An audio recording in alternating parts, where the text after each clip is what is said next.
of it. Honourable Speaker, any agricultural transformation agenda demands that the actors are known and organized. The very elaborate agricultural cooperative movement, and I may wish to cite the coffee and tea cooperatives, was very laudable effort in this particular country. It was not done easily. It took putting up such initiative, involving identification, listing, and registration of especially the farmers who are involved in those cooperatives and who performed their duties whereby their products were finally being marketed by the cooperatives. The extent to which farmers are known and registered determines the strength and the strength of the resultant entity. Honourable Speaker, the supplies management of tea, save for the hiccups that we have in the tea industry today, is a laudable effort and a success story quoted all over the world. Honourable Speaker, organization is about individuals. It's about the database of the farmers, and it is also the form and the context that it takes. The section, the Societies Act Cap 108 presupposes that entities could register as societies for ease of doing business, especially when their operational volumes and contributions are small. Honourable Speaker, the societies are held together and sustained through knowledge and the preservation of the right to associate as provided for in the Kenyan Constitution under the Bill of Rights. Honourable Speaker, farmer registration is the basis of all forms of organization in the agricultural sector, since the individuals form entities and entities form conglomerates. The Kenyan agricultural sector needs to transform, and considerably so. So efforts that have been put in the direction of transformation of the agricultural sector have not yielded a lot of effort. However, a lot of resources have already been used. The impact of those resources cannot be clearly seen, though quite enormous, because there has been minimal effort in organizing farmers. The focus on organizing farmers has been little. Honourable Speaker, if we invested a fraction of those resources, first of all, to organize the farmers, the resources used in infrastructure development and personnel development of the sector, we would have yielded a lot of benefits. And Kenya would be a quoted African economy that has been moved through agricultural transformation. Honourable Speaker, the missing link is therefore proper and deliberate farmer organization. A close scrutiny of the Kenyan agricultural reform agenda conceived under 3 strategies that I may wish to quote: the strategy for revitalizing of agriculture, which was launched in 2014, mechanisms of acquisition of these inputs, the ecology, among others. The information above, Honourable Speaker, shows that levels of integration into the agricultural sector provided in the value chain. We need to wake up to the reality that farmers need to be organized for us to grow small to big. Farming has also been promoted as a business over a long time in this country, but it just ends up with the statements that farming should be a business. Businesses have inputs and output domains. We must be clear that we need to transform our agriculture into business. Without the capture of the farmers' database, we will only plan to fail because we will not have planned properly with the data. Honourable Speaker, farming being a long-term process needs to be well planned. It's a formidable business process. The African Union agenda, agricultural agenda, Honourable Speaker, speaks to this particular fact. The NEPAD agricultural agenda is captured under what is called the Comprehensive African Agriculture Development Program, commonly known as CANDIP. CANDIP remains an operational framework for the African countries to be able to interpret and apply so that they may be able to develop their agriculture effectively and for agriculture to steer growth and development of the countries. CANDIP prescribes a set of indicators for growth and development of the agricultural sector of all the countries who will be signed to this process, and I want to report that Kenya is a signed member of AU, so Kenya is signed up to CANDIP. The reporting mechanism is consultative and collaborative. Where farmers are not organized, their input is always missed out of such reporting mechanism. In Kenya, Kenya has considerably interpreted CANDIP, Honourable Speaker, through the transformation of the objectives of the agricultural sector development strategy, which were made CANDIP compliant in 2010. Honourable Speaker, that was the birth of the agricultural sector development strategy. Through the framework of action in Maputo in 2003, which the African heads of state and government signed, Kenya is being one of them, the African heads of state committed themselves to support agriculture by up to 10% of the national budget come 2008, that is 5 years later. That declaration was signed up by the heads of states and government, and they committed themselves to the African agricultural development agenda. If the farmers were registered, therefore, organized as it were, they would have effectively lobbied to achieve this particular agenda come 2008. Because farmers are not organized in this country, they do not have a strong voice, and therefore they are not able to move their agenda effectively.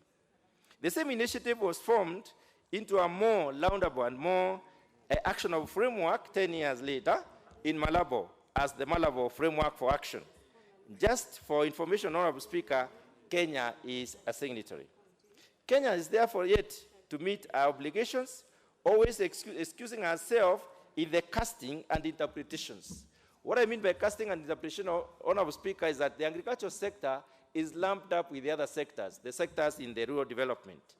And infrastructure development is sometimes linked up to agriculture as part of the contribution. So if the farmers were registered, then effectively organized and signed up, the signed up pact would have been implemented because they would have lobbied and pushed for it.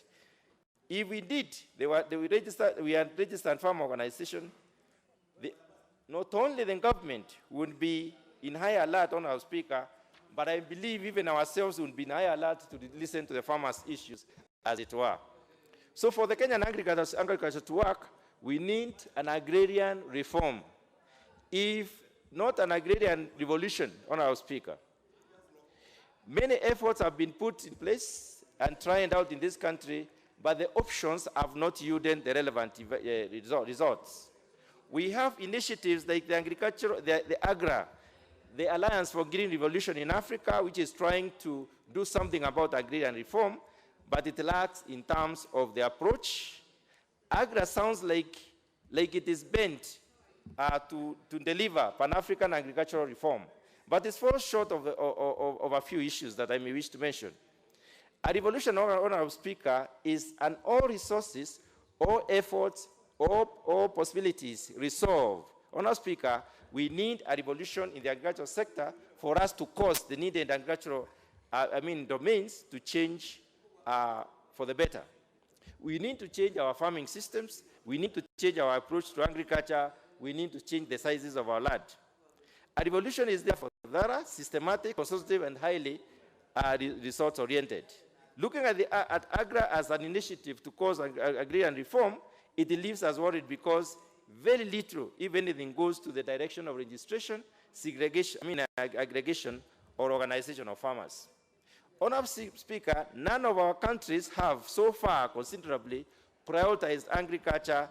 None of our counties, I stand corrected, none of our counties have so far prioritized agriculture in order to effectively develop the counties. While we know, Honorable Speaker, that the greater majority of the counties will depend on agriculture to grow, very few of them are prioritized agriculture. Apart from Mombasa's account in Nairobi, which might get their income from other sources, all the other counties will need to improve their agriculture for them to grow.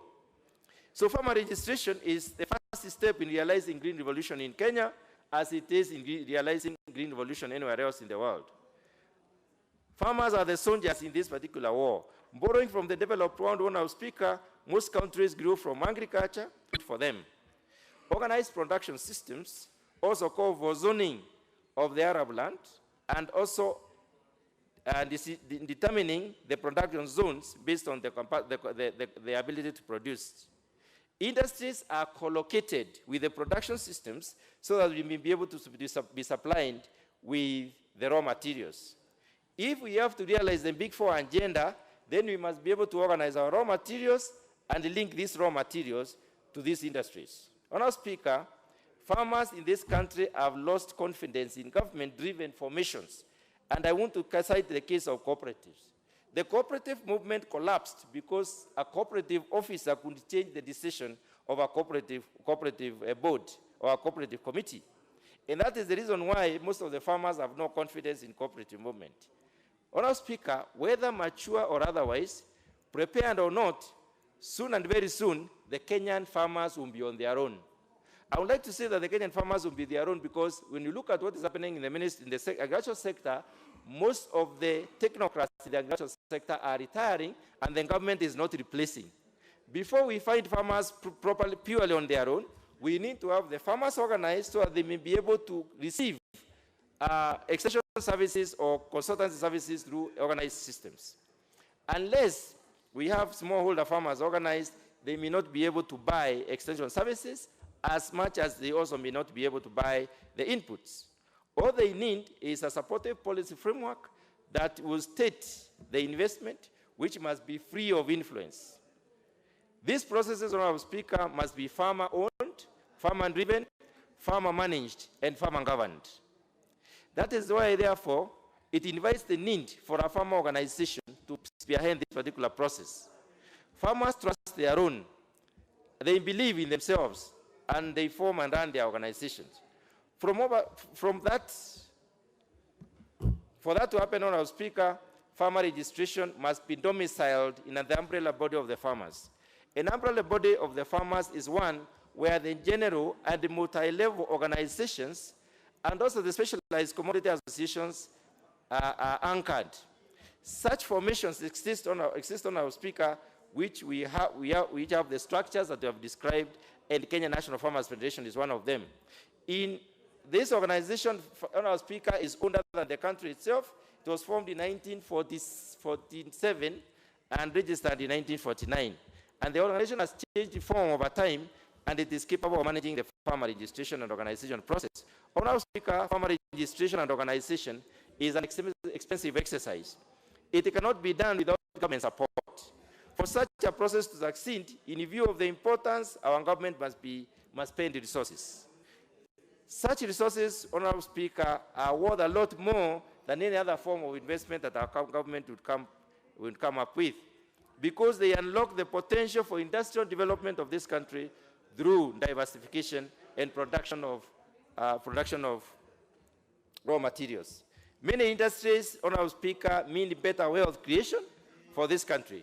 Many industries mean better job creation and more jobs created. Honourable Speaker, if there is anything we need in this country, it is jobs created, and the agricultural sector, which supports this particular economy, the GDP at 34% directly and 27% indirectly, is capable of supporting this country to grow and develop. Classical examples that have been there, Honourable Speaker, in this particular country, we have models that we can cite, and these models are available, for instance, the Moya model and others. Honourable Speaker, an organized agricultural system will deliver lots of benefits, and I would wish to allude to some of these benefits. One of them will be raw material supply to the industry. Honourable members, the Honourable Boy, member for Kathiani and the member for Machakos. The consultations are a bit loud. Allow the Honourable Dr. Kanyithia to finish his moving his motion. Thank you, Honourable Speaker. I was getting a little bit attracted to the conversation, and I was wondering whether they are discussing the agricultural sector. Honourable Speaker, thank you very much. I wish to continue. Some of these benefits include the raw material consolidation to supply to industry, an organized industrial system.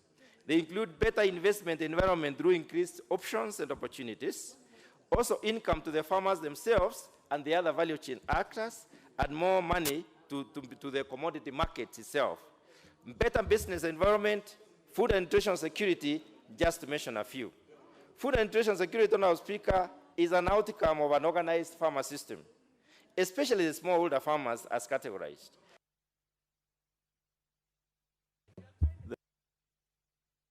The Honourable Kanyithia, I'll allow you 1 minute. I know when you're when it's flowing, sometimes you forget time. Okay. But your time has lapsed. Okay, Honourable Speaker, I will allow you 1 minute to move. Honourable Speaker, I just would like to conclude by saying that